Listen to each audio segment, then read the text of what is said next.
All right, you ready? Yep, I'm ready. All right, what's up, everybody? Welcome back to the podcast. This is none other than your host, Michi G. No, my bad.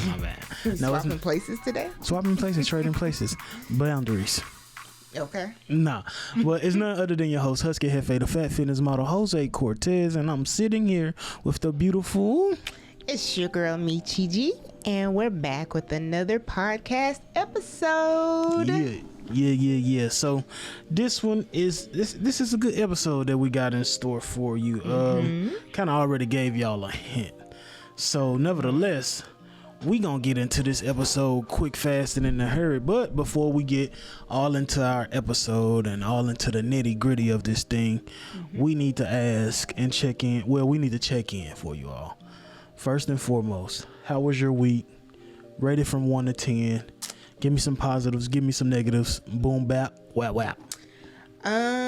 This week has been pretty good, pretty busy, but pretty good. I can't complain. The previous week did like a fast where I didn't do meat, sugar, dairy, and I think that's it. And I juiced more, so I feel like, I don't know, I just feel like I'm glowing from the inside out, and feel like whatever comes my way, I just conquer it. So I would rate how I feel today probably a 9. Ooh, that's a solid 9. Solid 9. I'm excited to be recording. That's legit. So yeah, what about you? Now let's talk about it. So I stated in the last podcast episode about Husky Labs. So I've been in the lab experimenting today. So had a problem occur, but you never get things right the first time, so you got to keep trying and keep experimenting with it. So just being in the midst of my laboratory today, it took me to new heights. What used to get me upset or not, she likes to say I'm a perfectionist. I'm not necessarily a perfectionist. With my food, I guess I kind of am, but you're a chef, so that's how you know the food's slapping. But nevertheless, I was in the kitchen, really getting to it. So that was something good. That was very great for me. So back in, like I said, my lab and doing my thug thizzle, my own thug thizzle. I'm gonna have to give today a solid 10. And she came home with food. Like, you guys don't understand how seldom this is. Like, well, in my mind, I'll be like, well, maybe he want to go out and get food, so I don't come home with food, because he never knows what he want to eat. So I was like, I know you've been working in the lab all day today, so I was like, I know what he wants to eat today. So that's solid. So I'm gonna stay in this lab quite often, because I need this. Not saying like I'm a out to eat type person, but I am one of those, like, just bring me a little, like, even if it's just a chocolate bar or something. But I got you. I don't know. I'm a big dog. I'm trying to do better. So yeah. What you been watching on TV lately? Inform somebody what you've been watching on TV. Still binge watching A Different World, because he didn't grow up on it. And yeah, still watching that. I have some stuff. Darn, had you not asked me, I would tell you what I want to watch. Netflix I've seen some trailers for a few things. Netflix is coming with them movies. So yeah, what about you?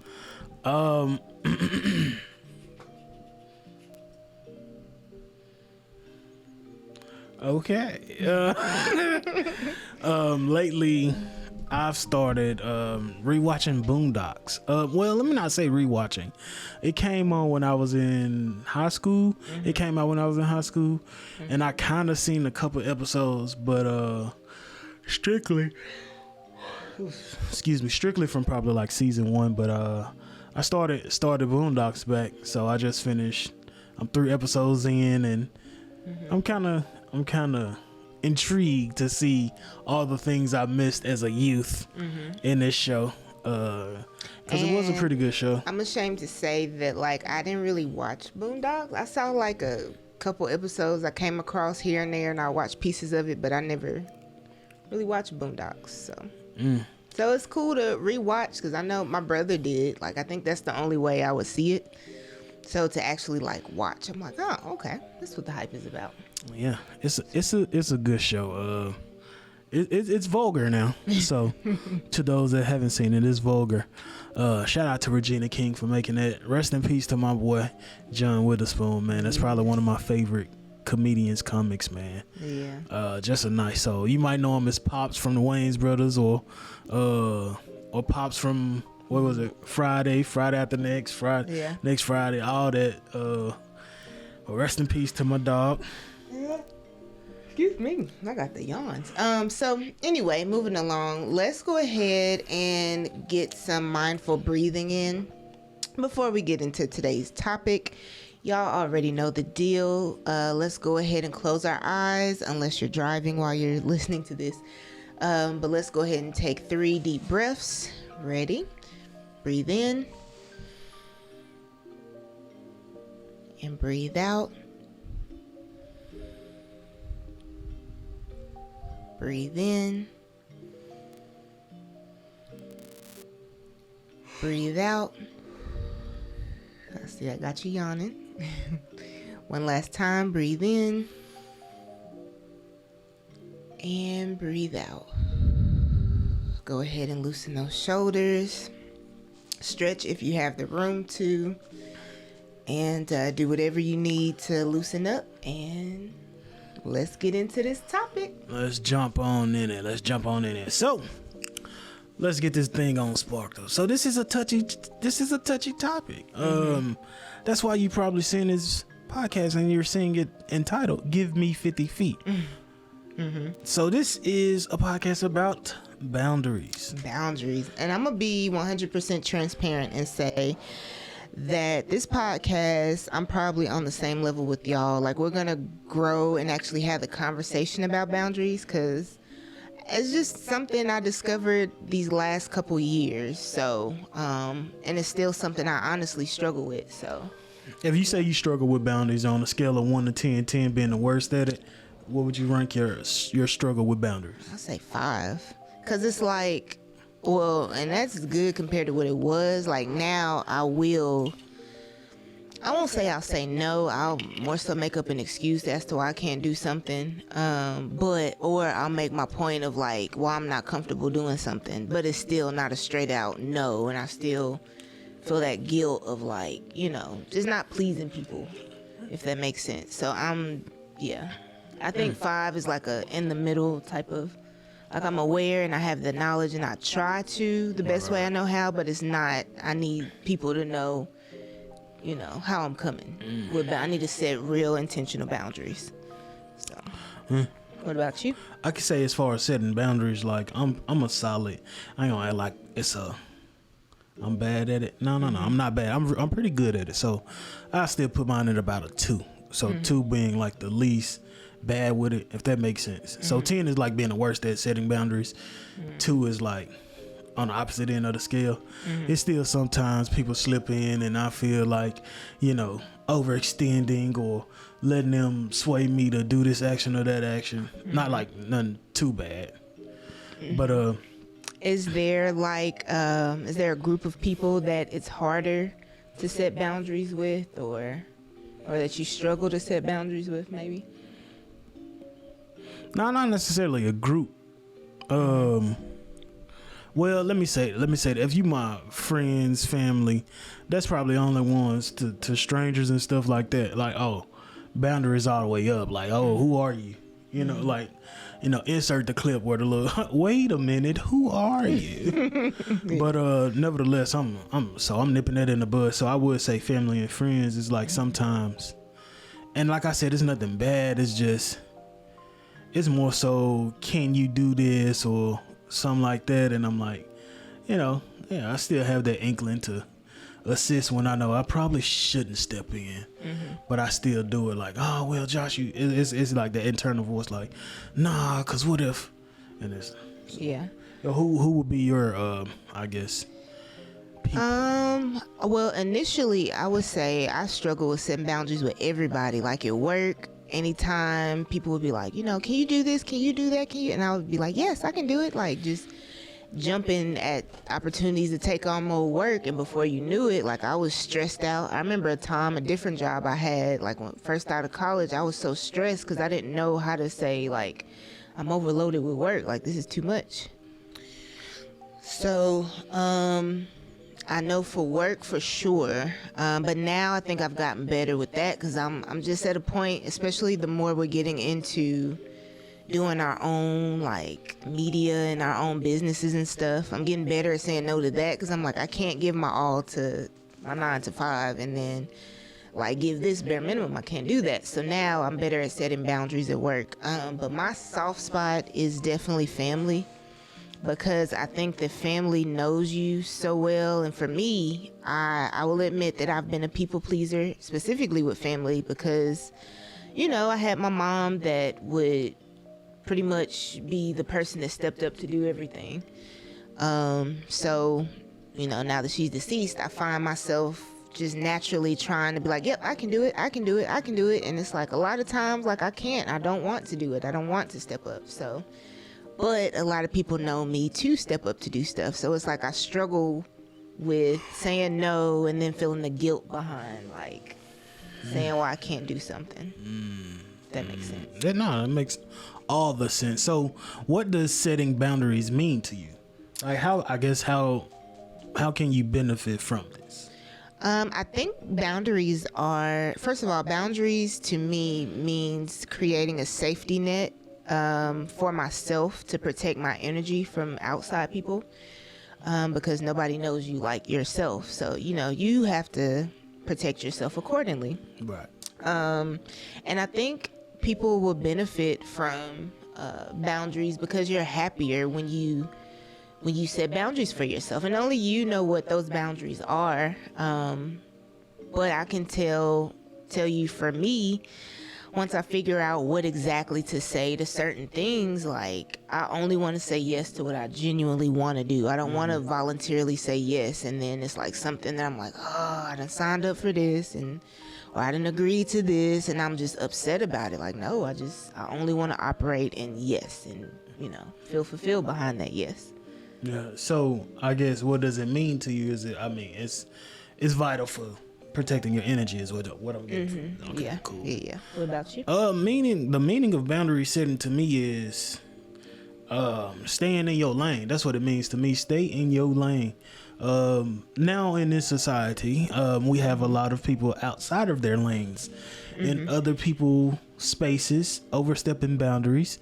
And so when I say staying in your lane, is setting boundaries, is keeping people out of my lane, like preventing a collision. So we can use the analogy of driving. Hey, I'm in this lane, don't come over here. I ain't gonna come over to yours, because right now we do a lot of lane merging without blinking, without using our signals. Ooh, I'm killing this analogy. Without using our signals, which can cause a wreck. So I think to me it's just staying in your lane for my part and holding me down, because like I like what you said, like nobody knows you as best as you, and you know when you need a break, you know when you need to stay on your straight and narrow and not deviate. You know when you're overwhelmed. Yeah, you know when you're overwhelmed. So that's what it means to me, and it's very important. It's very important.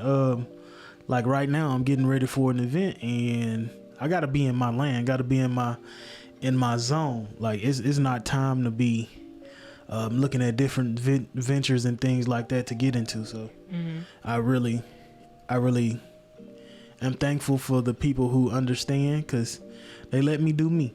So I'm very much so grateful.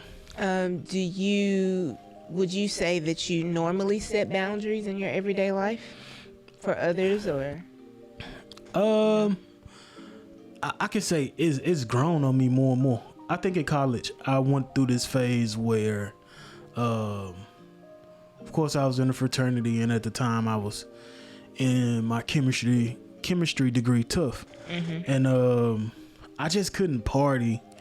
Like, come on, we know how we get down. I just couldn't party how some of my brothers wanted, and you know, I was getting overwhelmed with school, and I think I adopted the two words, fuck you. Okay. Or fuck it. Let me say that. So it wasn't, excuse my language, but it was a more F it type ordeal. So they would ask me to protect myself in that instance, I developed the effort. Like, nah, I don't care. I would blow it off just to protect myself because I started to see my grades dwindle. Like, I was kicking it. Yeah. And if I didn't, like, that's where I say it started. If I didn't start this in college, oh man, because high school you still have friends, but you kind of get little joke. Well, I'm from Memphis, so little jokes come and you like, man, all right, I'll fold. But you ain't protecting your energy, your boundary. But you won't follow the crowd. Yeah, in college, when that money on the line and you got to pay for those classes, sir. and your mama curse you out because you got this many grades, like, hey man, you gotta respect my space, bro. I can't go kick it. Right. And so, you know what I'm saying? What was the question again? How do you set boundaries in your everyday life? So in my everyday life now, yo, I take the time. If anybody come with a idea or something that they throw in my way, I kind of step back and be like, okay, let me get back with you on that. That's you don't just say yes. I don't just say yes. My caveat is let me get back with you on that, because if it's gonna hurt me more than it is help me and propel me forward, let's not get into that. Yeah. So. Yeah. I don't know. For me, I won't say it's hard setting boundaries. I think the more I look into boundaries, for me, I think it's just about creating scenarios and figuring out the right things to say, because a lot of times, especially with family, like I get thrown off by certain questions, and I'm like certain like people that ask me to do certain stuff that I normally would say yes to, but it's like, bro, like this is throwing off my schedule, like. But it's like, I don't know. It's like how I think I just will flourish with boundaries if I just sit down and like write out responses to potential scenarios, basically. But it is something I lack. I think that's why you gotta have the caveat of let me think about it. Yeah. If somebody's asking you a question or something, just say, give me a second. Yeah. It's okay to ask for a second or a moment in time, you know, because if you don't, it's pushing you to be like, yeah, like thinking of responses, like you ain't got to think of the response right now.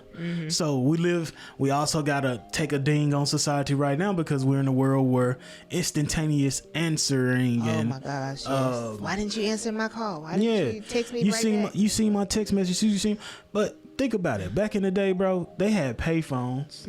Like you had to wait. Right. You had, so, you know, that's why I say you always buy time by saying, let me take a second to think about it, or okay, let me get back to you on that. Like that'll cut out the I gotta respond right now.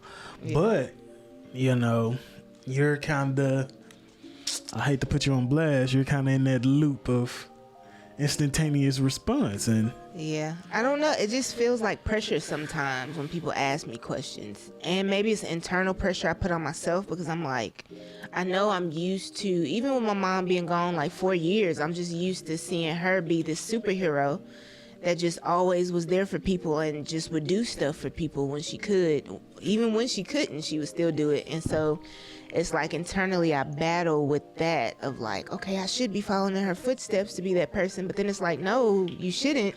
You should be protecting yourself and your energy and putting that same energy towards something you actually want to do and work on. So that's where I be struggling. No doubt. So what does it look like for you? Like, I know you said you kind of struggle with it right now. What does boundary setting look like for you? Like, how do you set boundaries for yourself? And I guess in instances where it's worked well, what did that look like? Well, kind of off of me, but I remember watching like an interview Oprah did, and she was talking about setting boundaries, and she was like, because even after she did her shows and stuff, she was getting a lot of money, and like organizations and stuff would just reach out and like try to get her to, you know, spend money with their organizations. And for a long time, she didn't want to be known as like somebody that was selfish or didn't donate or whatever, so she would say yes to all this stuff, until after a while, like she was just like upset with herself, like internally, like she was really like, bro, I don't want to I don't want to donate to, like, I don't even know much about these organizations, and I'm just saying yes to it. So eventually an organization came about and was basically trying to sign her up to donate, and she was like, I finally was like, no, like, I cannot do this. And she was like, she had all these internal thoughts within herself, like, you know, oh, what if they think I'm selfish? What if they think this, that, and the third, just thinking negative. And all the people said was, okay, well, thank you so much. You know, we just love the opportunity to even be able to reach out to you. And they went on about their day. And she was like, this whole time I was thinking like, oh, well, what if they're going to look at me this way, that way for saying no? And they just were like, all right, we respect it. And so now it's like, she feels more in control, and certain businesses know not to, or I guess charities or whatever, know not to just reach out and sign her up for stuff. Like, no, check with that person. So I tried to, ever since I saw that, I was like, you know, sometimes I think that's my struggle with setting boundaries, is like, my thought is always like, well, if I say no, they're gonna think like I don't love them, or I'm acting different, or, you know. And it's like, they probably are not gonna think that. They're probably gonna be like, she's gotta do what's best for her and her mental. But I'm just sitting here like, oh, you know. So yeah. I don't know. So we still gotta answer the question. Oh. So in a good time, I mean, like, when was a time? Can you pinpoint a time, or when it looked like when it was good for you, when you used just like boundary setting? Probably like, at work recently. Mm-hmm. I had, well, not recently, this was like end of last year, but I had someone else in my department trying to reach out to me, because typically I think I'm a pretty good worker, and they know my work ethics, so they tried to kind of put more work on me while my supervisor was out on maternity leave.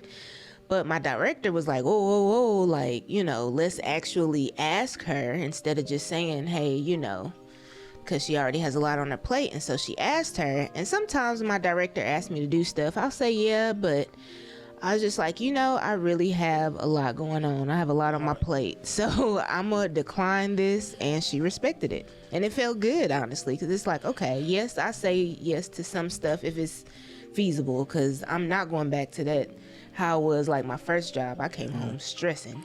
But yeah, that felt pretty good to say no. So on the other end of that, it's on the other end of that negative voice telling you, oh, they might think this, they might think this. We have to kind of quiet that, guys. Yeah, we have to quiet that, because on the real, they can either respect it or not respect it. And in a place like the workplace, hey, if it comes down to you not respecting it, then let's have a meeting about it. At most we can do is have a meeting about it, talk about it, get it hashed out. But it's no reason to fear setting boundaries, is what I'm trying to get to. I know it's, like I said, that voice will make up all type of scenarios in your head of, well, what if they try to fire me for this? Like, I know workspace boundaries is something that's very touchy. Very tough. Especially for the African American black man or black woman. So it gets very iffy. I had an instance where I did speak up about boundaries, and it didn't go so well for me. So you can only imagine the traumas, but I still say I spoke what I was supposed to speak, and I laid out those boundaries, and what happened, but I'm not looking back at it, because it saves you in the long run. So you set boundaries to help yourself and not overstress. Like, I don't want to be home yelling at my wife, or be so upset that now I'm just eating horrible, or go out and drive and I'm so pissed off that I get in a wreck, or I'm mad, and it's road rage and stuff like that. So work is a very touchy place, and for those who are in positions that may see this podcast and don't understand, if it's boundaries that have to be set, they have to be set. And if it's something that's weighing heavy on you, set up a meeting, or talk to them, or say whatever in a respectful manner. Now, I said mine's in a respectful manner, and some. So you thought, right? And some things still happen, but like I said, if it's gonna save you internally, emotionally, physically, and all that, take care of yourself. In this world, we can't take that. We can't take those jobs and places of employment with us when we leave this realm of life. So don't let it overbear you, is what I'm trying to say. I think it's interesting. So like I said, I struggle with boundaries, but I'm trying to pinpoint why do I struggle with boundaries. And I think, and I don't want to continuously put it on like my mother or any parent or family, but I think just for myself, I've always been a very observant child and an adult. I think I'm the type of adult that mirrors my life after my parents, because that's what I saw growing up, and I don't think my parents really knew how to set boundaries. And thinking further than them, just off the strength of my grandparent most of my grandparents that I knew, some of them also didn't know how to set boundaries. And so I can only imagine, before them, because I don't think we had the luxury of setting boundaries once upon a time, just a few generations back. So I think it's newer, like we struggle with it, but we're the generation that's going to learn how to set boundaries across the board. I think a big thing that may have been passed down is being there for someone. Yes. So that mindset of, I gotta be there for him. Yes. It ends up stretching you too thin. So you're about to break. You can stretch yourself almost to the breaking point, trying to be there for everybody. Like, no, you're one person. So, like I kind of look at the situations how you said your family was more so. I saw my mom do. I gotta be there. And when she kind of dealt with her knee situation, it wasn't. She kind of didn't feel it was reciprocated with people checking and coming and being with her. So it's like, yeah, you being there, you can do it, but don't overstep it. Yeah, don't overstep it, because it's not matching your energy. Yeah, people not matching your energy for one, and then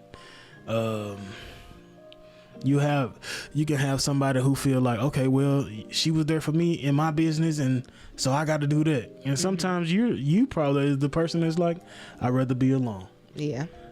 I'd rather be alone. I think we kind of seen that with Mom. She was more so like, I'd rather be alone and understand what's going on with my body and with the cancer situation. And sometimes she didn't all the way get there, because it was push. Yeah. And they was doing it out of love, but they was overstepping boundaries. Understand, Yeah. Especially when it comes to having a diagnosis. And I was kind of talking about this with my best friend, because she recently had a major death in her family. But I think people don't understand, like, you kind of need to create boundaries, especially with sick people. Yeah. Because they're already trying to figure out their situation and process things, and they don't need you adding to that, making it worse. True. And I don't think people understand, like, your stress is making the disease worse and progress faster. Like, just give them space, be there the best way you know how, but I know I heard a story, and this lady, I guess she was dealing with a form of cancer, and she got up. Was it extreme to our standards? Yes, because she said she got up and like left her family and everything. And moved. Her husband, her 3 kids. Yeah, but eventually it saved her life. So she moved away to California, for those that might not have heard the story, for like, I think she said 10 years, 11 years, some years, however many years, but she did what she had to do, and she was cancer free, and she had an advanced stage cancer. And I know this is kind of off subject, but even with cancer, I don't think people understand that, like, stress plays such a big part in the progression of the disease, and probably with any other disease. And that's why I say, like, my mom specifically, I feel like, has she learned better boundaries, or to set better boundaries for herself, she might potentially, we don't know. I feel like whatever happened. It was supposed to happen, but she could have potentially saved her life by saying, hey, or maybe not even telling people, because sometimes you got to go through certain storms by yourself. Like, I don't know. Yeah. So can you kind of talk a little bit about the struggle between setting boundaries and avoidance? Like, so I'm gonna be honest. There was a time when I was like, in my recent figuration, if I can make that a word, of boundaries and figuring out this thing called boundaries, I thought that by just avoiding people and avoiding conversations that was boundaries. And it's like, that's just avoiding the situation. Like, with boundaries, you have to be clear and intentional to a person or to a situation to let them know what you feel so that they can't continuously cross that line with you.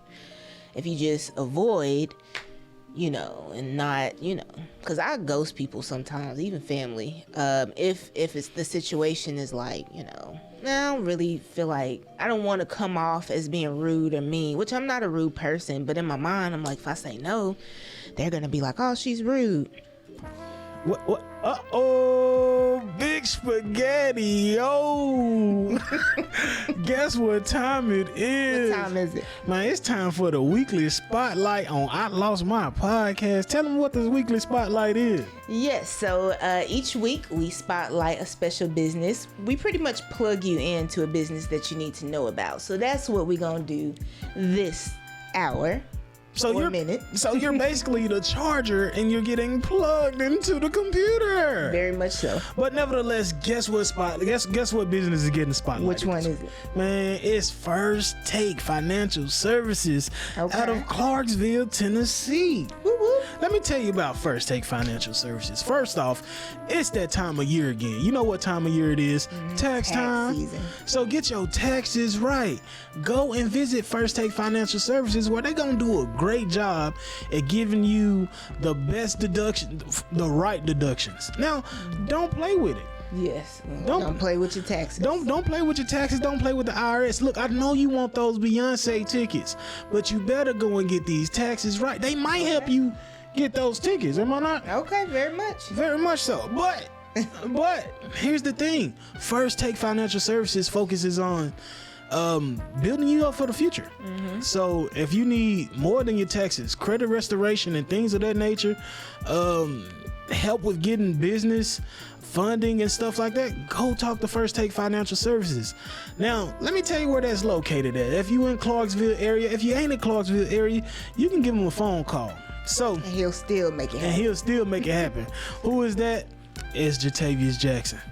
That's a bad man. But nevertheless, he's located at 1989 Madison Street, Suite 122 in Clarksville, Tennessee. Zip code 37043. Now, if you need to make a phone call, just call 931-291-4230. Look, this guy is very professional. First Take Financial Services has been helping Clarksville, Tennessee, and is on point right now. They on fire right now. Very much so. So that's where you want to be. I don't know if he was giving out, I think, like free AirPods.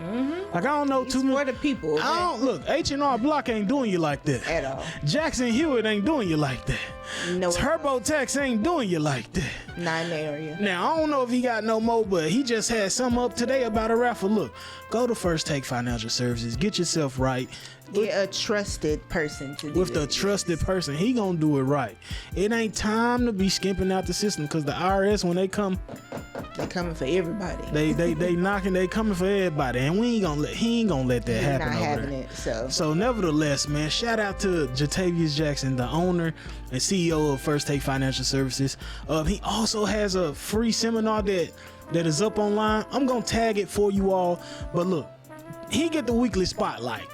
So First Take Financial Services, thank you for the work you do in this Middle Tennessee area. Even if you're out of state, I done been in the office visiting, and he helping people in Virginia. So that's how cold the boy is. Yes, the man is. My bad. That's how cold the man is. So where can people follow him if they're trying to look for? Oh, you can go on Instagram, Facebook, First Take Financial Services. We gonna link that in here.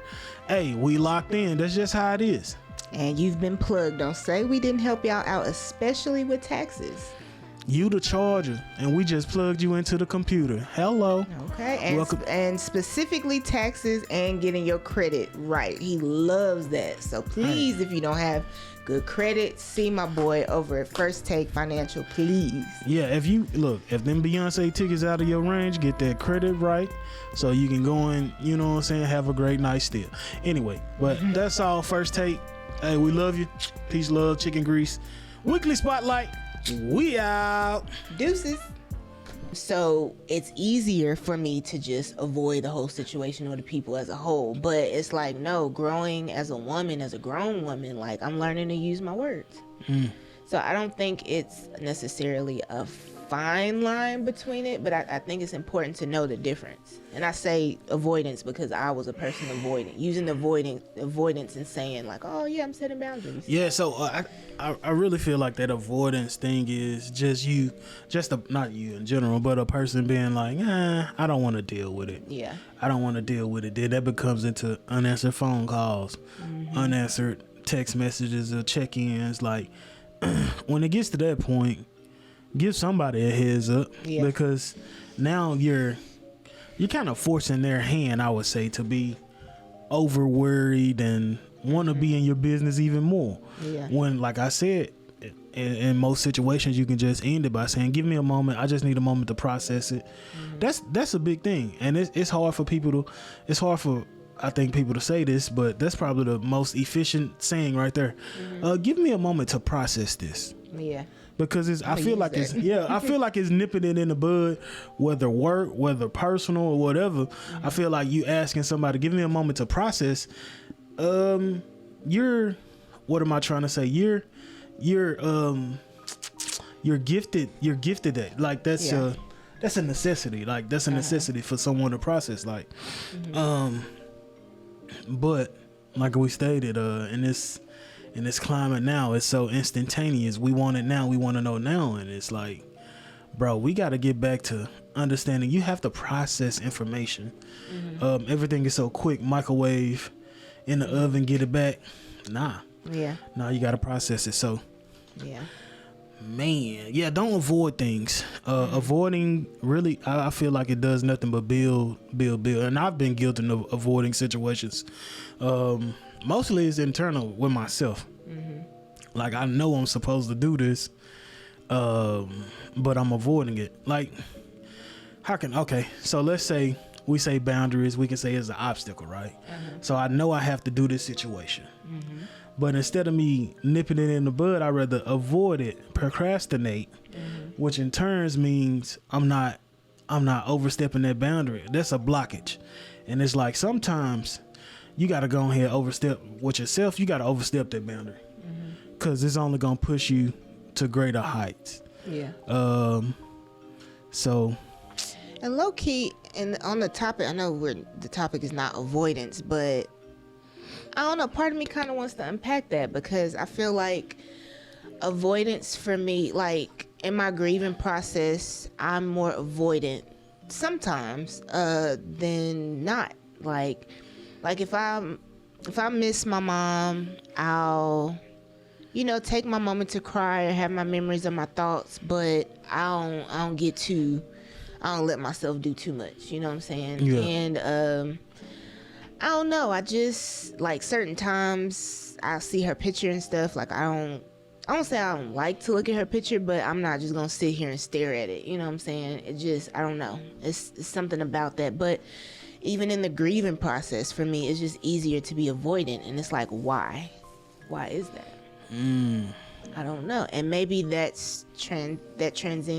transcends with boundaries too. Like, I don't know, is it something that I'm just not addressing with myself, or I don't know.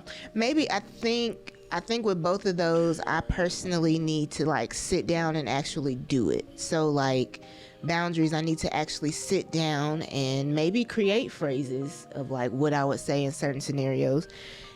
With avoidance, in terms of the grieving process, I need to sit down and, like, maybe, and me and my grandmother are so much alike, because she's the same way, and that's probably where I get it from. Like, she doesn't like, she'll be 90 years old this week, woohoo, but she doesn't like looking at pictures of, like, loved ones, and she loves them, but it's just something about, like, I don't want to get too deep in the grieving process, but it's like, we need to address certain stuff. So I think you got to come to terms with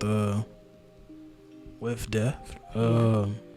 That's a big thing that a lot of people don't do, or haven't had that conversation with their youth or someone they're young. I always say, shout out to my moms. I always give her some credit, because she always told me, like, I ain't gonna be here forever. And she used to tell us, me and my little sisters, we were younger, riding in the car, like, I might die tomorrow and I need y'all to keep going, and we only like freaking 10 and 6, and we just our little brains like, huh? Like, you good? But now we gotta have that real conversation. It has to be life is precious. Life is precious as we know it, and we love you, and our selfish parts of us want a person with us for a lifetime, but we just never know the circumstances. Every day we go to sleep and leave out the house, we just never know. Even being alive right now, you just never know what's around the corner or what's a minute later. So we just got to have those real, I think, those conversations about, death. We don't know what's life after death, but having those conversations of it can and it will happen, and just to reassure people, just the loved ones, to keep going. Don't give up, don't curdle, I know you're gonna miss me. I'll tell you right now, if something happens to me, I know you're gonna miss me, but don't give up, live your life, do what you gotta do. That's just the realness of the situation. So don't avoid nothing, go at it full force. And I feel like that's in this year. Last year was a good year as far as going at things full force. It's like right now, I ain't avoiding no situation. I want all the smoke. I want to put myself in all the right places. So it's like, go after full force. Like, you're once the train is going, it's hard as a mother hoot to stop it. Not a mother hoot. Hard as a mother hoot to stop it. So, but I mean, that's a part of growth and healing, though. Yeah. You can't. Avoidance means you're not ready to grow and you're not ready to heal. So, I think that's something I'm taking with me, even in this moment.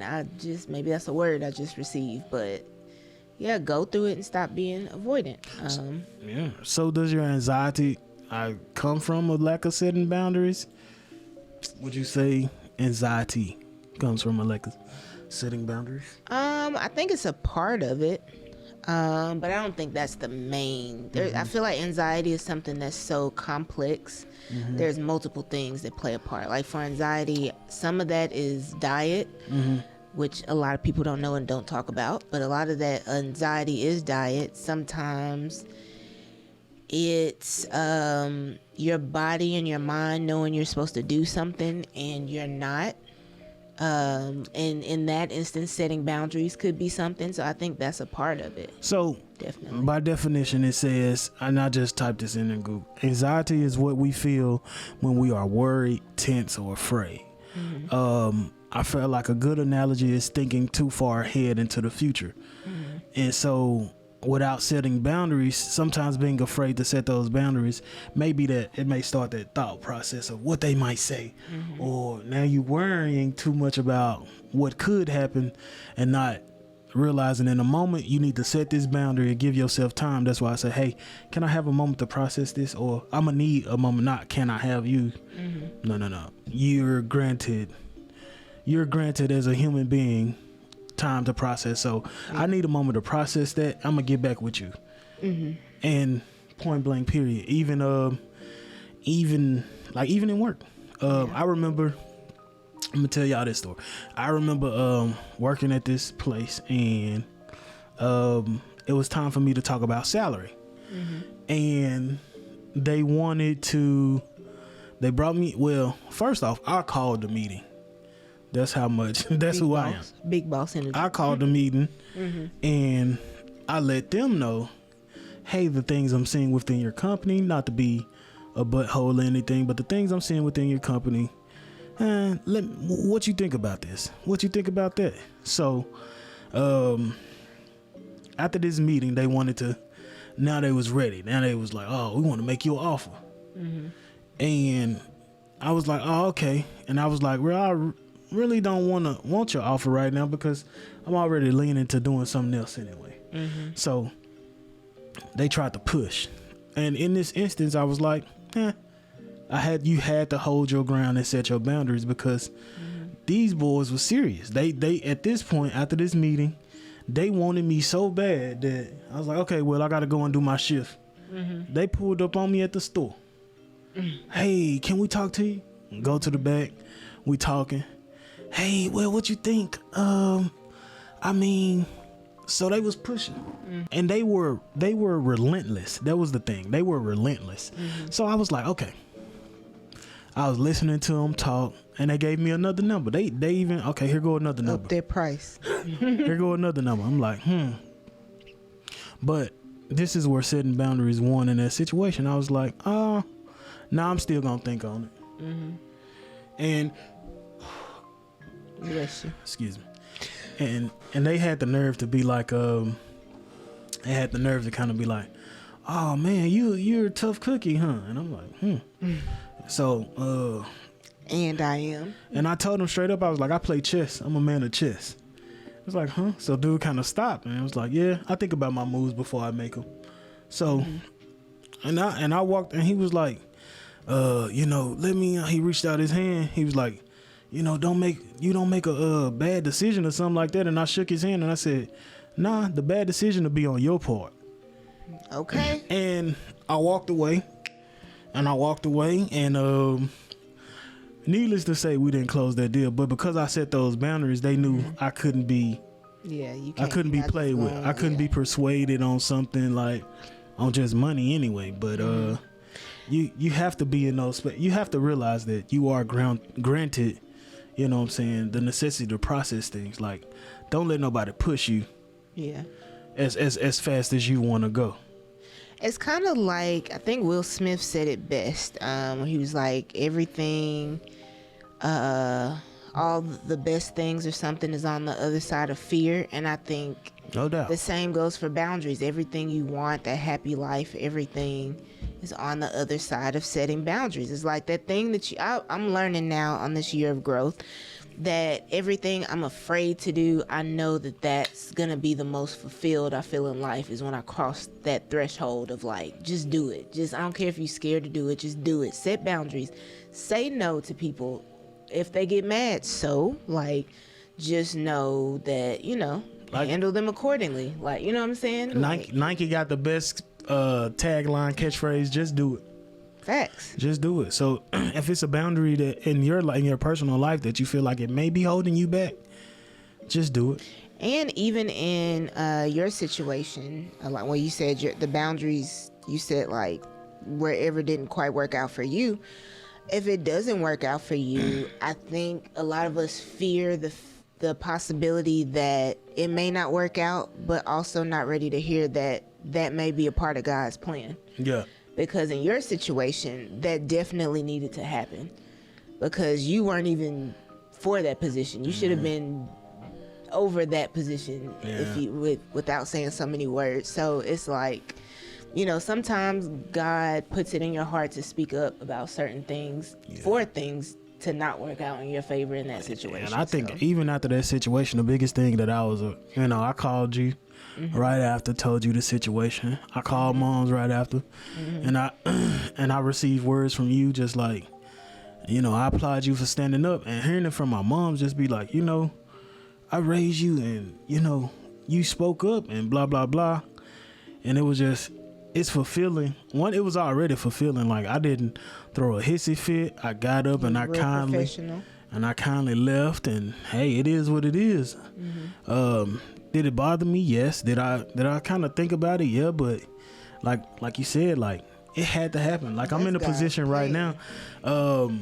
Started my business, and it's underway and getting things in order. So this wouldn't have happened if I was. In that realm of work. Facts. No hard feelings to anybody that works there. No hard feelings to anybody in that position. Just for me, it was good that I set those boundaries, and the events that happened afterwards. Hey, it was a blessing in disguise, or a gift in disguise. It is what it is, and all I can do is keep moving forward. So. Hey. And I guess that's why I say, like, set those boundaries. And I'm saying this really to myself. Set those boundaries at all costs, because if it don't work out, it wasn't supposed to work out. Like, sometimes we pray for things and then be upset when things happen. You know what I'm saying? But things are always supposed to happen the way that they're supposed to happen. And so, still set those boundaries, because at the end of the day, even in your situation, like, you still have your integrity and you still stood on your 2 feet, like all 10 toes down behind how you felt. Yeah. And can't nobody walk all over you. So yeah. That was deep. So, can you identify your physical boundary need? Is it any physical boundary needs? Or? I think I need to set boundaries. Let's see, boundary needs. I think, and I guess that's like physical boundary. So, somebody in your space. Let's talk about that. Was because we've been talking more emotional, more, mental boundaries. But what about physical? Like. So I guess when I think of boundaries, I think of outside people overstepping to be like, hey, this is a super hypothetical, but like maybe somebody being like, hey, can we come live with y'all or just live off y'all? And in that case, it's like, bro, no. Physically, me and my husband like our own space. We have our own production. We have things, we like things a certain way. It's like, now I'm not saying we welcome like people to stay for a short amount of time if we can, if we got the space and the whatever, but to live with is like, you know what I'm saying? So I guess just physically putting boundaries around our space, if that makes sense. Like my physical home, because my home is my sanctuary. Okay, that's what I'm trying to talk about to say. My home is my sanctuary, so yeah. So you saying, so what I'm summing up is like, when it comes to you and your home space, you don't really like too many people in it. Nah, not for a long period. Not for a long period of time, because it has. Yeah. Don't get us wrong. We are. Our doors are open to an extent for to certain people. For certain people, for sure. Short period of times. If you on that BS, nah, bro, you're not finna be in here. Just trying to live off and not contribute. No. Yeah. So we have let friends, family come chill with us, kick it with us, and we love it. But you gotta be making a move. Like still boundaries. Everybody who can stay with us, like they going to work. They getting to it. I think my sister stayed with us about a month or two, and in a month or two time she was making management and doing all that. I was like, dang, well, go ahead, sis. Like, cut up then, and don't think none of it. I ain't think none of it because she was getting to it. My best friend, some of my best friends too. Yeah. But they was getting to it, and it's like, yeah, that's cool. But I think with me, as far as physical boundaries, I don't like to be touched too much. Personal space. Yeah, I don't like to be touched too much. Like people you don't know, or like is that everybody? Just generally don't touch you too much. Just like if I know I'm gonna give you a hug, I'm gonna give you a hug, right? And we can leave it at there. But like, I don't like it's been times in the past where homegirls, they've been laughing too much and just and they be like, girl, yeah, it's kind of like going on. Okay. I never like that type of stuff. I don't like that type of laugher where you gotta like, you gotta hit me and all that. So I don't like to be touched, but I think I get that from my mom. She don't like hugs. Mama don't like hugs. She don't like, and her nose get the flaring up when people get too close on her space. So it is like, give me 50 feet. Yeah. Let's rap. You know what I'm saying? Yeah. It's just certain relationship with certain people. Like, yeah, okay, we in it, but you know what I'm saying? Certain times, like, come on, bro. Come on, bro. Please, back up. And sometimes people don't be realizing they got a body odor, or they got a body odor, or I don't want your perfume on me, and I gotta go home. And then my wife looking at me like, where you been, dog? Right. You know what I'm saying? So that's like something. So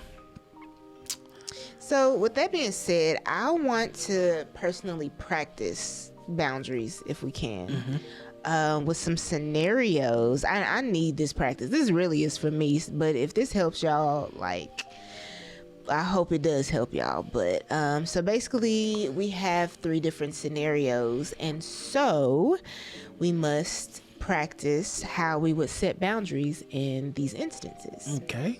So you want to do the first one, or you want me to go? I'll let you go. Take over. So, scenario number 1. A friend volunteers your house for an event her organization is throwing because you have a big enough space. We just talked about this. Because y'all are so cool, she doesn't think to ask you. She just tells you about it. Seeing as you don't like people in your personal living space that you don't know, but you don't want to be confrontational or upset your friend, how would you set boundaries in this instance? So basically, your homegirl, I think something like this happened on Jamie Foxx, where Fancy Homegirl volunteered her to her apartment for something, and she just kept saying yes, and she went off on Jamie because Jamie was like, tell her no. So, like in this instance, how would you set boundaries if somebody volunteered your space? Somebody volunteered my space. I'm like, dang, okay, you did that. So I would be direct, like, bro, you didn't ask me about this. I'm like, nah, bro, you got the space. I know you got the space. All right, cool. So how much y'all I'm gonna need this much money. I'm about that money. So you got that money. It ain't about the space. Now it's like, nah, bro, don't do me like that. Well, look, I got money on the line, and usually you don't want to pay money. If you pay the money, you can have this space. Right.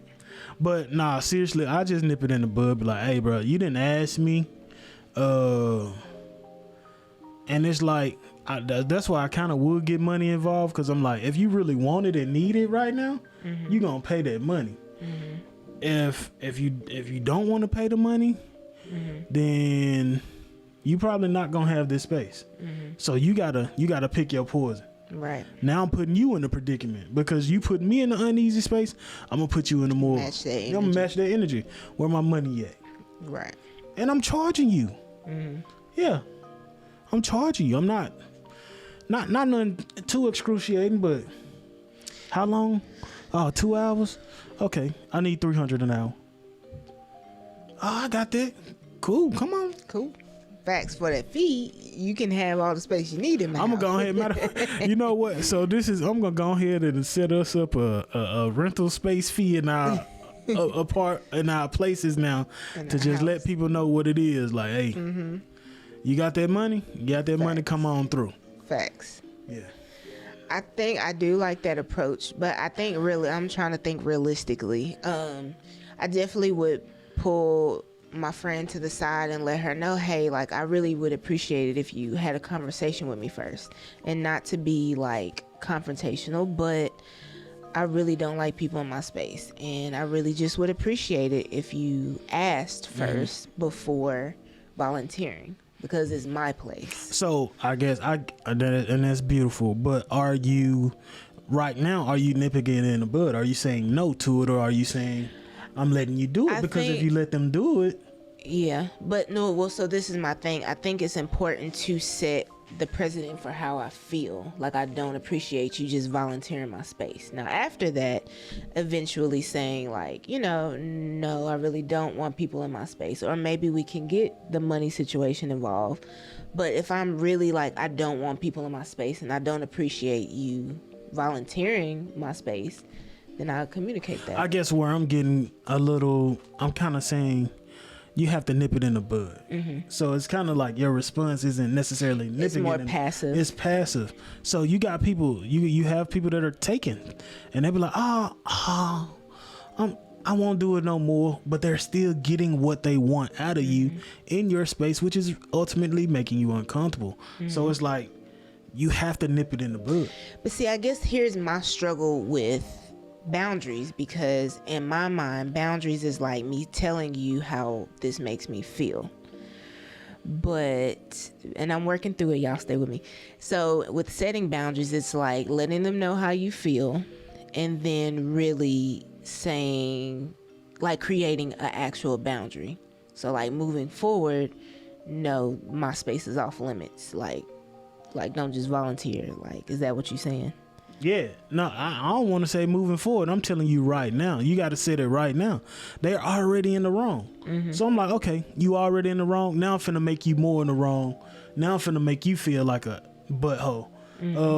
You got the money? And if they say, nah, bro, I can't. it's done. It's done. And it's straight up like, if he's like, man, I need this it's gonna propel me this forward. Hey, we finna write out a contract and you finna pay me. You finna give.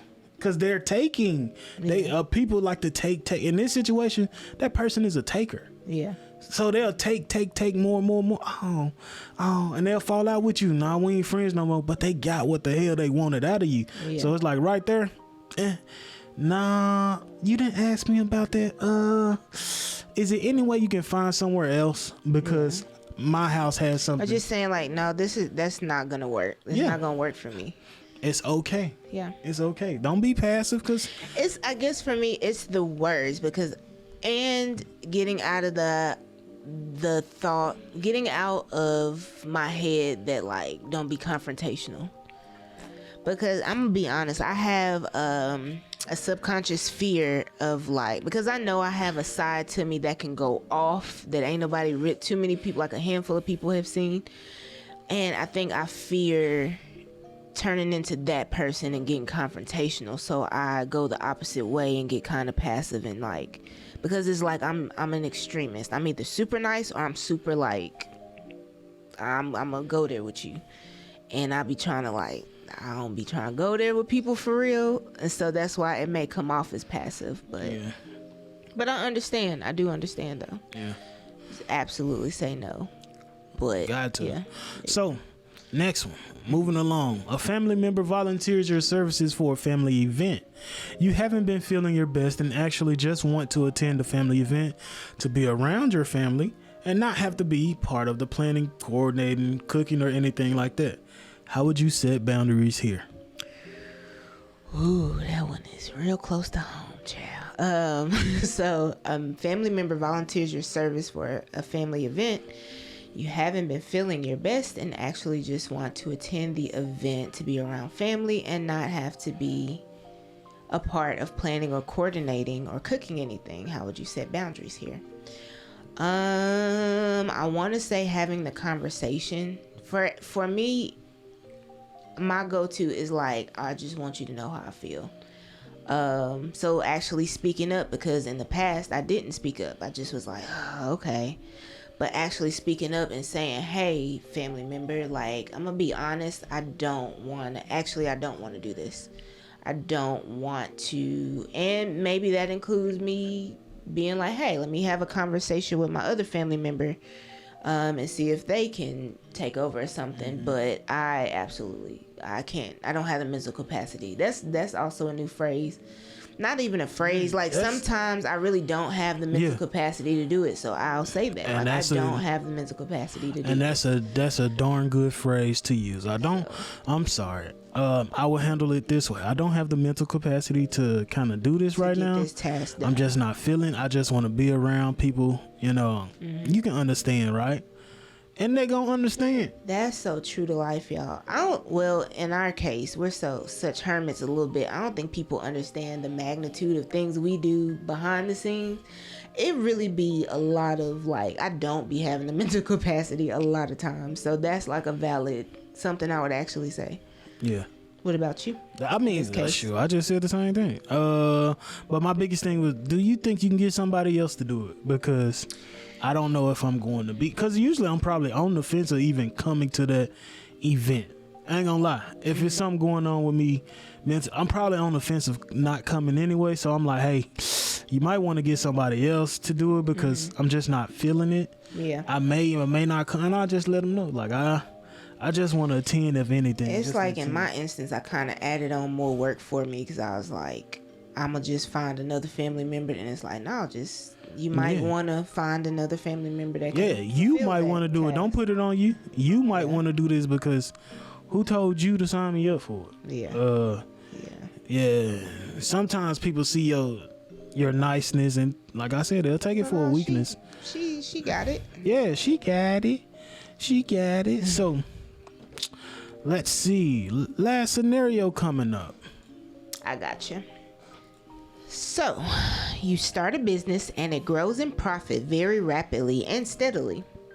Now you're making more money than you've ever made in your life. All of a sudden, you have a family member that's not as responsible, that keeps coming to you to ask for money or other perks that you now have access to, like rental car services, discounts at exclusive places, etc. You help them out once, but they either keep coming back to ask you for money with no regard to obtaining money for themselves, or they just don't take care of the exclusive perks as if it's no big deal because, you know, you got it. How would you set boundaries here? We talking about money, it's all money. Hold on. You said you need what? How much you can give me? If they can't give you, look, it's all transactional. But on the real, nah, I can't keep doing it, bro. I gotta protect this situation, that situation. They cracking down on stuff. I can't let you tarnish my reputation, my name, or my bank account. You gonna have to figure something out. I just had that conversation. Like, you got to figure something out. Where are we going? We can stop it. What's going on? What's going on? What's really going on? Oh, I just need it. If you borrow money from me, I need it back. Return it back. Yeah. I need it back. Now, mom's always taught me if you can't afford to lose it, don't loan it out. Yeah. So if you borrow it and you don't pay me back, cool, fine and dandy. But guess where you can't come? Not back here no more. You can't come back here no more. Even if it's $50 and you don't pay it back, you not finna come and ask for 50 more. Nope. Oh, I give you your 100. Hey, bro, you couldn't pay the 50. No, it's over with. It's over with. I know I can definitely see myself, because now you're messing with my reputation business-wise. You know what I'm saying? I can definitely see myself having a conversation. Like, we can't, like, I try to make this work, and I try to, you know, help you out, but this stops here. Like, I'm sorry.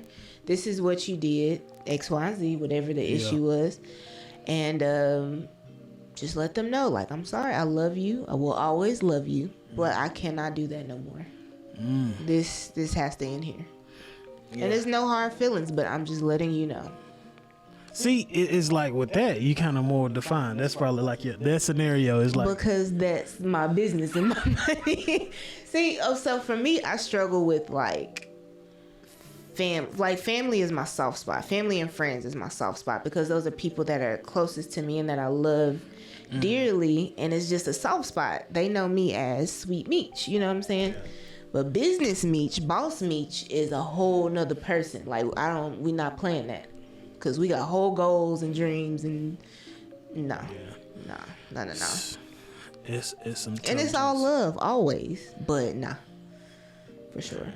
So I know we've been giving a lot of attention to setting boundaries ourselves. Have you ever been in a situation where you feel like you overstepped your boundaries?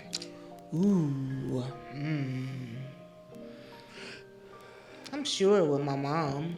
I have been a victim probably of one of those people that probably overstepped boundaries with her, wanting too much from her when she probably didn't have enough to give.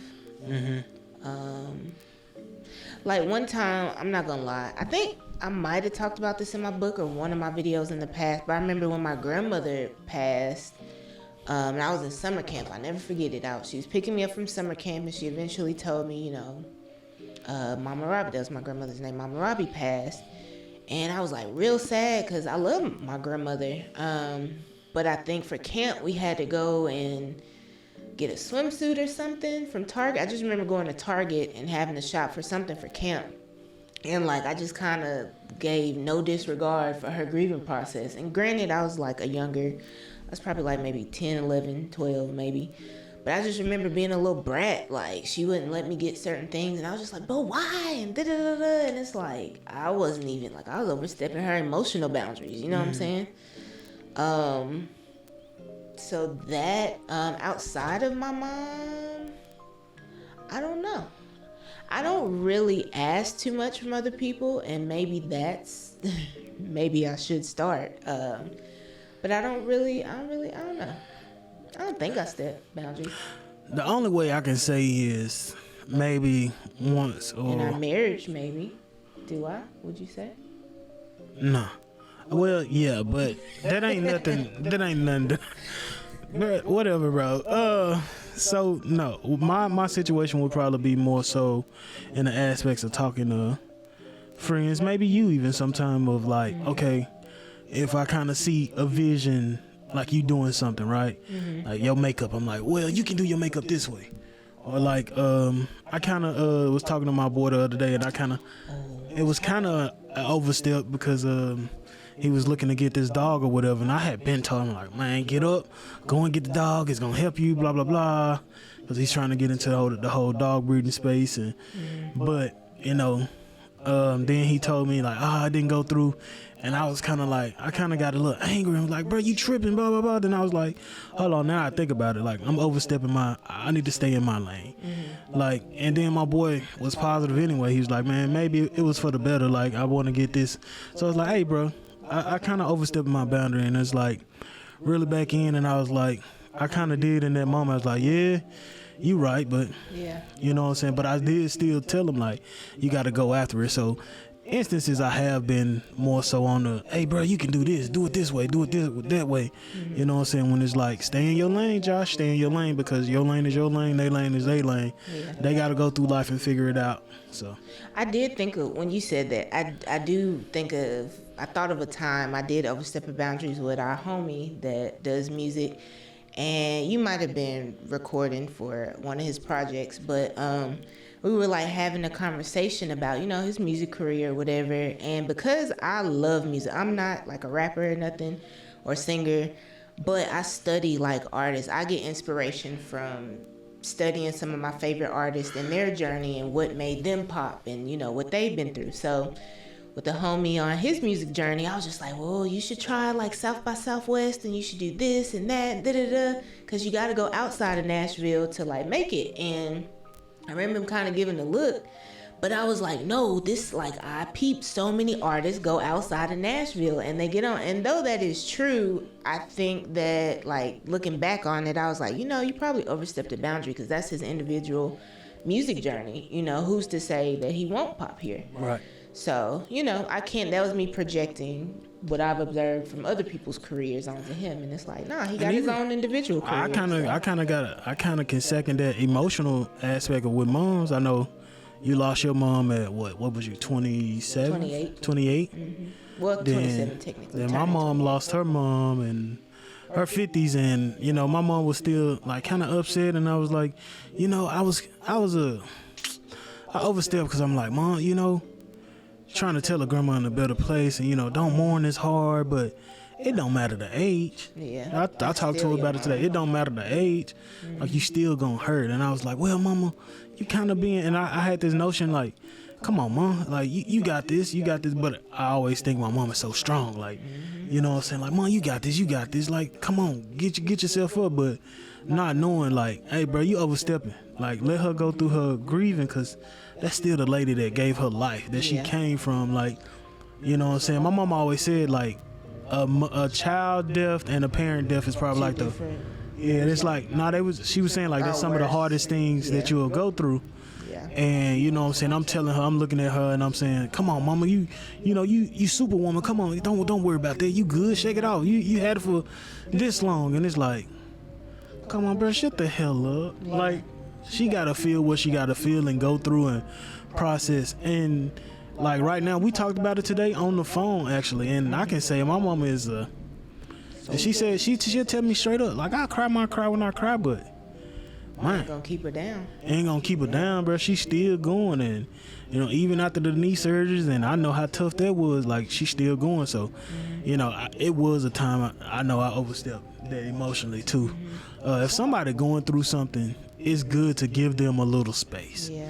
So, and that's why I say the biggest thing, if you feel like you take a second and think, did I overstep a boundary? And if you did, just give them space, apologize, be like, hey man, I know I might have been wrong, bro. You know what I'm saying? Like, I'm gonna call my boy and tell him like, I might have been wrong about telling you about that dog situation. You know what I'm saying, bro? But you gotta apologize and let them know like, my bad, bro. Most of the time we do it out of love and support anyway. So kind of like give them that aspect and still apologize, because everybody needs time to process and go through be in their lane and go through the motion. So I had a similar situation happen, like you said, with your mom.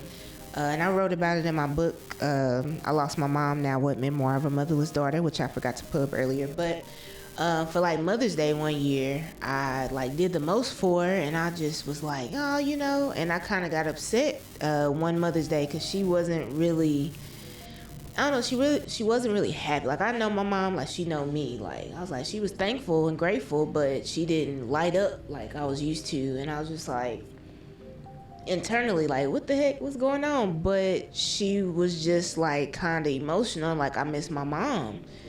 And I didn't understand because I'm like, she's older, like you said, like she spent a lot of years with her mom. And I'm like, well, and also you have me, like I'm your best friend, like, you know, I just wasn't understanding. And I was like, I bought you all these gifts. And she was like, you don't understand, like I miss my mom. And I can honestly say, like, I should have been there. And I said that in my book too, I should have been there emotionally for her too. Because it don't matter if you lose your mom at 20, 30, 50, 60. I want to really pick my mama Nisi's brain and see, like, does she have thoughts of like her parents, especially because she's finna be 90. Like, does that feeling of needing your parent ever go away? You know what I'm saying? So, but yeah, specifically create boundaries for you emotionally if something is tough, and being considerate of the people if they're going through similar stuff. For sure. But we ain't gonna keep holding y'all no longer. Now we do want to show y'all right here what have we been drinking on. I know you probably thought it was a 40 or something, but it is Mountain Valley Spring Water. Oh, look at those guns. Mountain Valley Spring Water. The best spring water The best ever. spring. Look, I'm kind of on this cunt because I love water, by the way. Same. But anyway, I love water, and I'm on this conquest to find like the best water. And this Mountain Valley, her grandmother actually is the one that put us on game. And we was in Whole Foods the other day shopping around for treats and such, and we found these, and I was like, oh my God, I gotta stock up on these. And like, this is out of a glass bottle. Glass is probably the healthier thing to drink Yes. your liquids and fluids out of. So Yes. and she has one that's It's like a little canister. I don't kind of really canister know. aluminum type feel, but it keeps it cooler longer. But nevertheless, shout out to Mountain Valley Spring Water. Yes. I've had several spring waters, but something about this one just tasted a lot tastes more. so much clear. Yeah, cleaner. Yeah. Like it was. I don't know how to. It's some spring waters have a bite, but this one did not have a bite. Smooth. So Mountain Valley, hey, holla at us. Yes. Holla at us, cause I think it's well worth it. But nevertheless, we thank y'all for coming out today to this podcast. It's about boundaries. It's all about boundaries. Sometimes give them 50 feet, but most importantly, give me 50 feet. Let me breathe, you know? I just need a second to process. Let me process this and let me get back with you. You know, or mentally I'm just not there right now. Let me think about it or think on it. Those are some of the phrases we can use to get these boundaries set. And if you overstep some boundaries, apologize. Tell them where you was coming from, but most importantly, apologize for overstepping boundaries. Because sometimes people need to know, you know, you're not coming from a place of intentional harm or hate or anything like that. So, any closing remarks? Nope. We love you guys. Let's see. Yes, this podcast will drop before, if you're in Nashville, we'll be at the Nashville Black Market. Was it Black History Market? On this Saturday, February the 11th and the 12th. So come check out Husky Cheesecakes. So come through. You're really checking out the Husky Lab. Husky Lab. The Husky Lab, and Husky Cheesecakes is a subsidiary under the Husky Lab. So come out, get you some cheesecakes and some more treats from us, and have a good time. And have a good time. A lot of black business. A lot of black business, local business. Ooh, excuse me. But I don't have much else to say. We got Poetry in the Park coming up. Yes. It isn't my week. It is her week. So with that being said, we thank y'all. We thank y'all for coming and tuning into this podcast with us. Yeah. I'm your host, Husky Hefe. And it's your girl, Michi G. Oh, my bad. The fat fitness model, Jose Cortez. Don't forget Jutro. Jutro. But I may have lost my podcast, but I've seemed to find myself giving you 50 feet. And with that 50 feet, you came back to me with love and appreciation. So with that being said, we are out. Portrait in the Park is up. Hey, peace. I didn't grow up knowing what boundaries were. Ish sounded foreign to me. I'm unfamiliar with the lingo. Peep though. People will take your last and look at you like you're crazy if you say no. All love. I just need you to know that this well can't run dry. I'd be darned if I die. Trying to please others at the expense of me. Because how many times can I ask for help and get what I give in return? Most of the time, zero. That's when I started to learn. Don't overextend yourself. Create boundaries as you go, because no one is going to take care of you like you, so act like you know.